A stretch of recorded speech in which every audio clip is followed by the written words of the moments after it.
جوزي بعد ما بقى مدمن مخدرات وبهدلني انا وابني معاه، وكنت هسيبه خلاص وهبتدي حياة جديدة. حصلت حاجة خلتني مش عارفة اكمل معاه ولا امشي، وفعلا نفسي حد يدلني اعمل ايه. هحكي لكم القصة من الاول.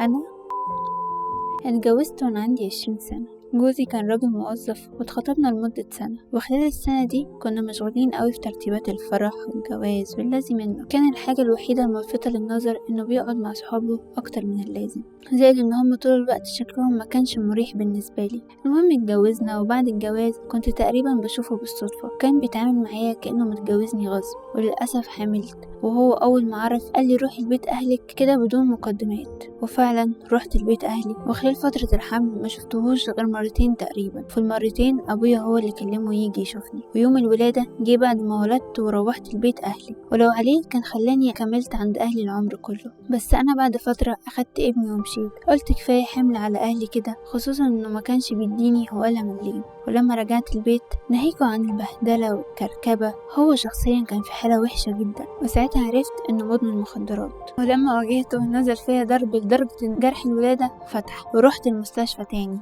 غريب اني لقيت نفسي مش عاوزة اعمل اي رد فعل، ولما اتعمل محضر قلت اني وقعت، وحتى ده اللي قلته لأهلي. معرفش ايه خلاني اعمل كده. المهم رجعت البيت وانا مرعوبة منه، لكنه وقتها كان طيب وحنين معايا قوي، وقعد يعيط ويوعدني انه هيبطل، وانا صدقته وقلت اديله فرصة. لكن للأسف كان كله كلام في كلام. مع الوقت ابتديت احس كأني عدوته، وخلاص العيشة معاه مبقتش تحتمل. ضرب وإهانة، وفوق كل ده مش بيصرف ولا جنيه في البيت، وكل فلوسه ضايع على الهباب اللي بيشرب. خلاص كنت اخدت القرار اني امشي وانقذ حياتي انا وابني. لكن بعدها بيوم بالظبط لقيت زمايله في الشغل بيتصلوا بيا وبيبلغوني انه في المستشفى. ولما رحت له اكتشفت انه عنده جلطة، والدكاترة بيقولوا ان بنسبة 90% يحصل بتر في رجليه الاتنين. ورغم كل المحاولات لكن للأسف حصل وقطع رجليه. طبعا رجعت في قراري ورجعت مع البيت، وقال لي خلاص ده اكيد عقاب من ربنا، وانه هيبطل ويتوب ويرجع لربنا. وانا قررت انزل اشتغل. قلت خلاص هنبتدي حياة جديدة. وعدت سنة وكنت عايشة تحت رجليه هو وابني، وبشتغل وبناكل وبنشرب ومستورة والحمد لله. وفي يوم رحت الشغل، حصلت مشكلة كده. رجعت على طول لقيت اللي ما كنتش اتخيله ابدا. لقيت واحد من صحابي القدام اللي جروه للسكة الهباب دي. صوتت ولميت الدنيا كلها عليهم، وصاحبه خد بعضه وهرب.